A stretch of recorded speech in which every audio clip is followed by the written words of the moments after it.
This week we're going to talk about some early modernist architecture that we've been hinting at through this time period. The De Stijl movement encapsulates one particular branch of what's happening in early modern architecture.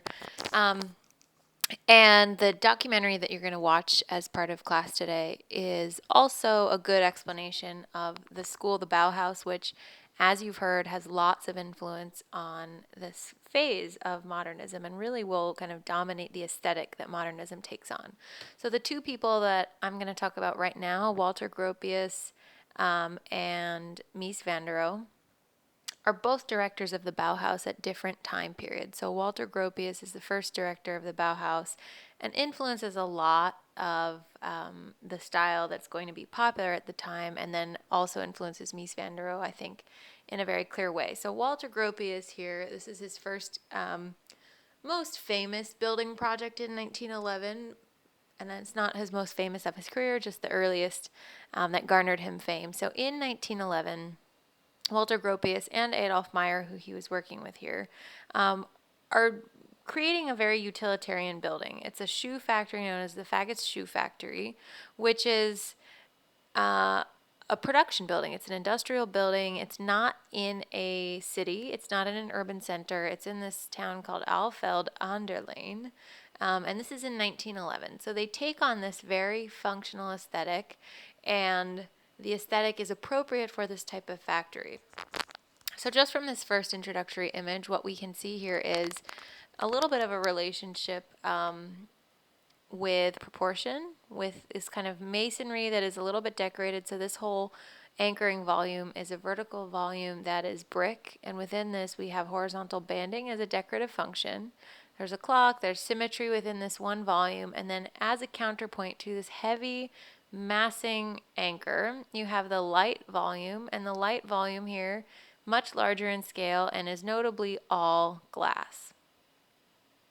So the all glass facade of this structure is maybe shocking for this location. I show this image to point out the aesthetic of the modern type font, of the sans serif type font, and just of the industrial nature of the street corner of the neighborhood. This isn't a publicly visible building to any urban neighborhood. This is a very specific instance, but it does become famous because of the use of this glass structure. So here's a kind of more contemporary view of what this looks like now.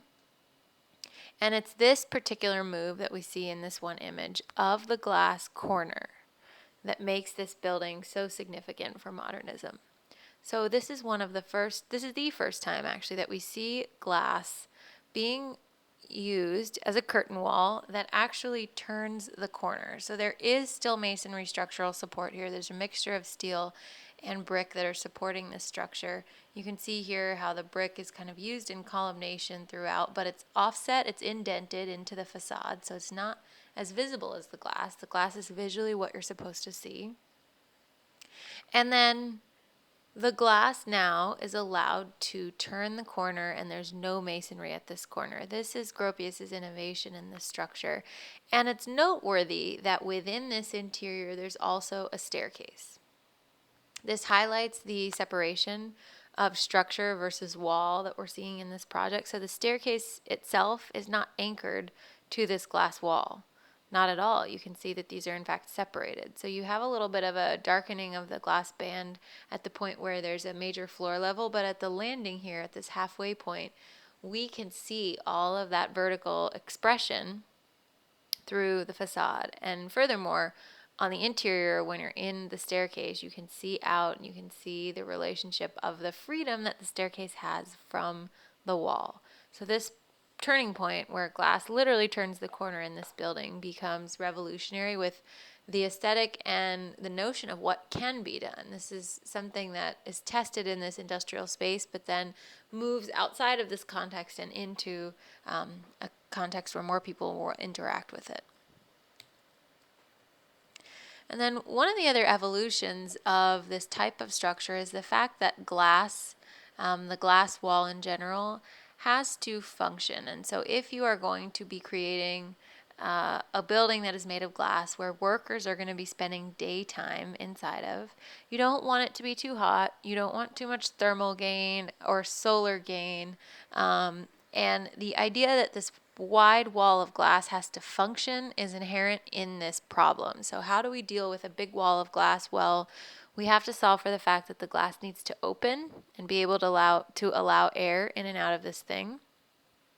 The glass also needs opportunity for shade structure.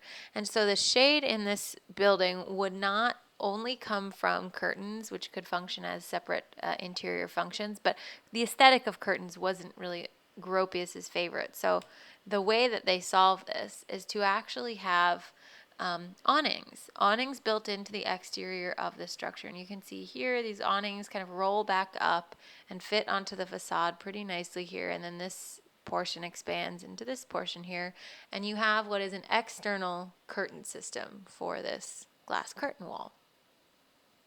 So on the interior of this structure, you would then have the freedom to deal with breeze, to open the window, to shade yourself from whatever is going on here. It's Germany, so it's not Los Angeles, of course, but you would still want to have shade. So in the structure, a lot of the issues of how do we build in glass, how do we use these new materials begin to get solved in a very practical, functional way, and the aesthetic mimics that. So there is no ornamentation, there is no decoration here. It purely looks industrial and has the most efficient use of these types of materials. And then I show this interior image because, of course, we need to see what this is like inside. And there's kind of 2 points I want to make here. So on the left, we can see the staircase at the interior looking a little bit like it has a relationship with the Art Nouveau movement, with the arts and crafts movement. There is still some detail. So where I just said that the exterior has a lack of ornamentation, the interior still remains ornamented. And I would call these types of bandings and striping in the paint an ornamentational detail. I would also call even the curvature in the staircase, the curvature in the handrail. I think you could easily argue that this has a relationship with Art Nouveau architecture. It's also much more restrained. I mean, in a sense, it's got a relationship to this, but it is by no means categorically an Art Nouveau interior. There's no way we could make that leap. So it's worth noting the interior still has much more expression than the exterior. The exterior is expressing simply industrial materials. And then on the right here, our image shows us and maybe reiterates the point I was making from the exterior about the fact that this stairwell, so once you take this stairwell upstairs, it turns the corner, it takes up this whole vertical glass corner, and you see that this handrail, this is the handrail of our staircase, is really independent from the wall. You don't see the floor. This is just the edge of the floor here where the floor plate would potentially connect to the window. It does not connect to the window. So you have 2 independent systems. One is the enclosure of the building, which is this glass wall, curtain wall that we know can turn the corner. And the other is the logic of the interior. And the logic of the interior is free to function by itself on its own, independent of the wall. So some of these ideas that we saw arise in the Chicago School, in the William LeBaron Jenney project, where we have an interior steel frame, the full potential of those realizations are aesthetically now starting to happen in Germany. Okay, and then the second person that is quite important to early modernism and really to modernism in general is Mies van der Rohe. And Mies van der Rohe is brought in as the second leader of the Bauhaus. I believe he's the second leader. He might be the third. I think he's the second leader of the Bauhaus. And at this time, the Bauhaus the school itself is coming under political pressure. And Mies is supposed to somewhat depoliticize the offerings here. So the school focuses a lot on architecture with Mies being at the helm. And Mies doesn't like to talk about the political motivations of these projects. He likes to talk about the form and the architecture. And the documentary you're going to watch will go into this in much more detail. But looking at Mies's work, so Mies is one that's kind of fun to study and fun to teach because in a sense, his career remains very consistent. Throughout his whole career, he creates a style, he embraces that style, and then he proliferates that style, and he continues to do this. So the Barcelona Pavilion in 1929, and the year is not labeled here, this is 1929. is really the beginning of this style that we will see Mies proliferate through his career. So the Barcelona Pavilion is designed for a World Expo in Barcelona in 1929, and his pavilion is just that. It's a pavilion. It's not an enclosed interior space, and the plan here that we're looking at can show us that. So if we just study the plan and look at the plan for a minute, it's a very light plan. There's a grid that's indicating this is all somewhat outside. It's indicating tile work and material choices. These two spaces that look like the grid gets denser, these are water. And within this, the plan has very clear linear walls and freestanding columns. So the columns sometimes sit next to the walls. Here's an example of that where the columns sit very close to the walls. Here's another example of this. The column is almost absurdly close to the wall. It's so close to the wall, it seems unnecessary, and that is exactly the point of why the column is in this project in the first place.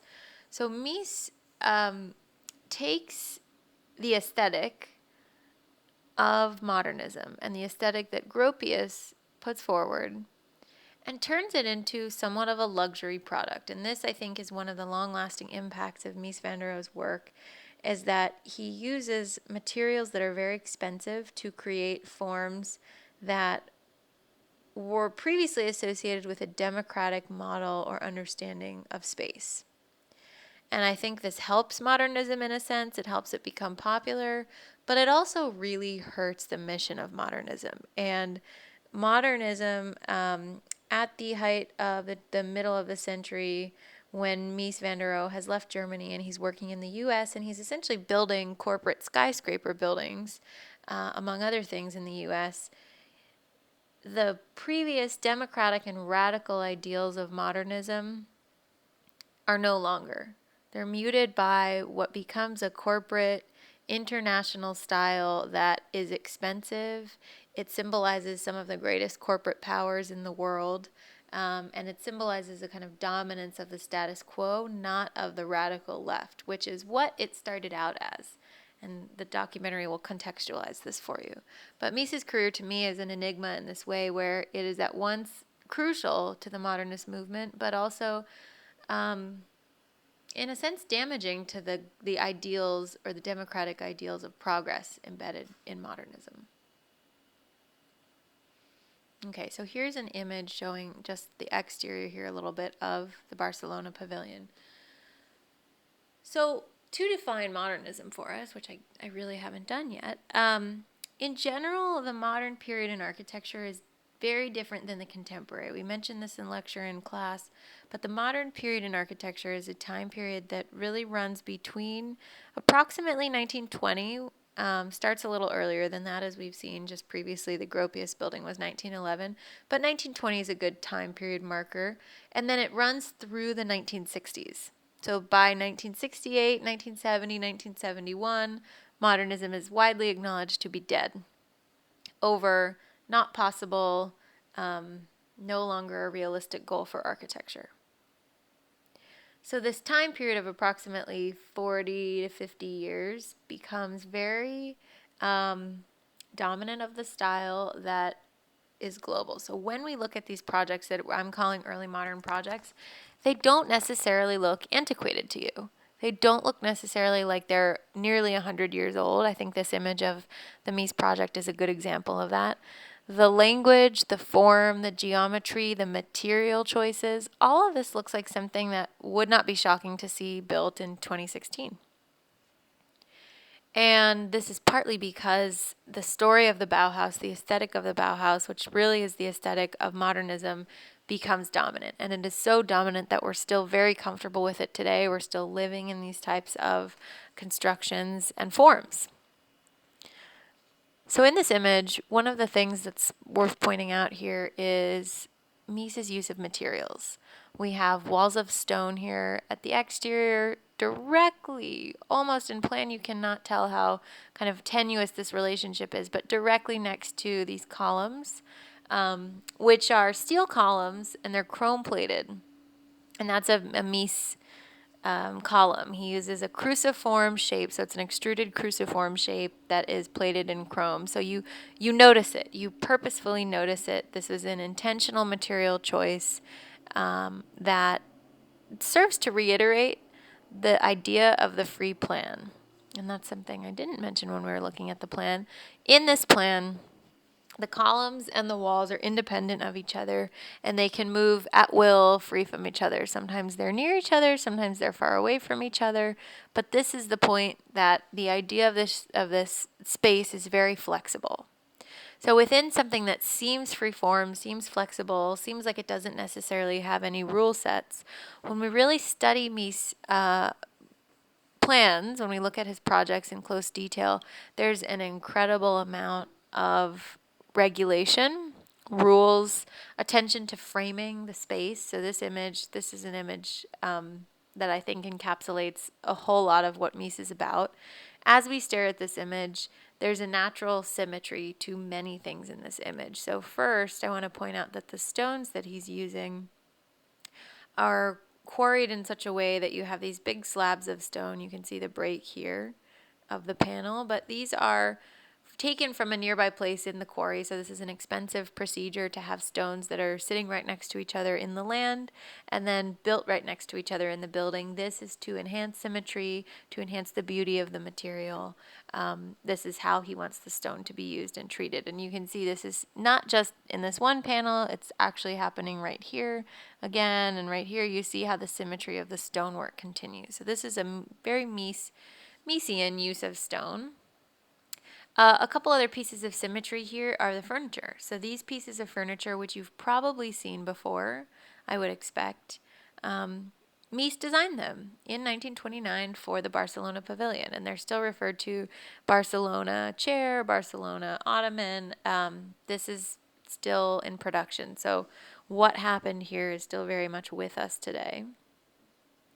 And then the way that the lines of the interior spaces meet, you have the edge of the wall very cleanly meeting with the edge of the carpet. This is meant to draw your eye through the space, connect you, and establish an implied interior room. So we know that this is an outdoor pavilion. This isn't really an enclosed space, but the fact that these two, the wall and the carpet, are speaking the same language and enclosing the same space reinforces a relationship that this feels like a protected or separate space. And then drawing your attention outward here. From the edge of this boundary where the carpet and the wall are, to the window edge, to the edge of the sidewalk outside, we have another symmetrical relationship where the distance from the window to the exterior of the pool and the window to the wall is the exact same distance. So that's another moment of finite symmetry, and this continues in the vertical plane as well, because from the edge of the sidewalk out here up to the edge of the roof, again, is a perfectly mirrored symmetrical relationship. So within a space and within a floor plan that looks like it's not particularly ordered and absolutely pays no respect to symmetry, we do see symmetry a lot in these particular moments, which is shocking, because looking at this plan, it's very clear and explicit that this is not a symmetrical plan.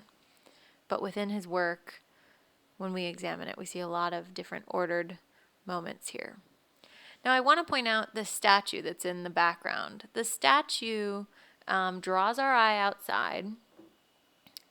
She's beautiful, she's noteworthy, she's in this position, and her sculpture, her representational nature is unlike anything else in the landscape, in the space that we see here. So just by virtue of that there's a representational figure within the picture plane, our eye gets drawn towards this statue. And this is on purpose. This is to help bring your eye outside, to help from the inside, have the inside connect with the exterior. And the exterior here isn't unabandoned wild nature. It's a very controlled exterior. So yes, there's nature, and it's nice that we can see a little bit of the trees back here to contextualize this for us, but it's really a boundary that is still a large part of the architecture. I would not call this just outside. I would absolutely still call this part of the architectural plan of this house. It's visual framing, it's spatial planning, and this exterior is connected to the interior. It's meant to be connected to the interior. And from other perspectives in the project, the statue of this woman is actually not only framing your views, but drawing you in and through the space. So this is a very tactical move on the part of Mies van der Rohe to use this statue in this manner and to highlight some of his particular choices through her. Okay, and then last in this image, we can see travertine on the floor here. These are travertine tiles, and then again, you get a little bit more of a close-up of these chrome columns that are Mies's signature. Okay, and then from the exterior, I think Mies is a much greater master of interior spaces than exterior spaces. To me, the exterior spaces of this pavilion really serves to kind of set the stage or draw you inside the interior, but when you get beyond these walls that he is purposefully obscuring the interior from you, when you get beyond these walls, the world sort of opens up in a different way, and you are then enveloped purposefully in these luxury materials that is typically Mies, and in this world where lots of mirroring and symmetry and kind of satisfying relationships exist visually. Okay. There she is again, just highlighting this mirrored moment here between the roof and the ground plan. Just that little column sneaking in here next to the window, which does not need to be there. Absolutely does not need to be there. This steel frame on the window could easily support this roof. We're not carrying a large load, but this is a theoretical decision. This is not a spatial decision, a functional decision. It has nothing to do with the user. That's about theory. That's about proving the independence of the free plan. Okay. And I will point out water is used well, and particularly in these structures, and it's no coincidence that the water has a mirrored reflection in it. So water is a mirroring surface, and that's something that Mies clearly likes to highlight. So it enhances the way this all comes together and the coordination of this project.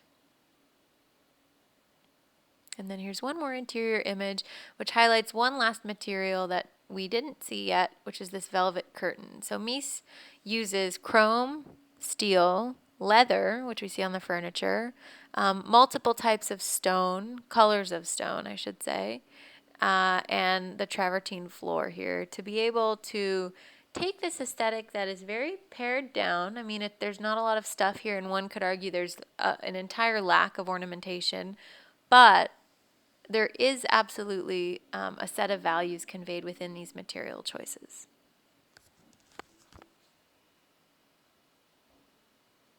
Okay, so your next lecture following this is going to be about Adolf Loos, and we're going to tie some of the Bauhaus ideals together.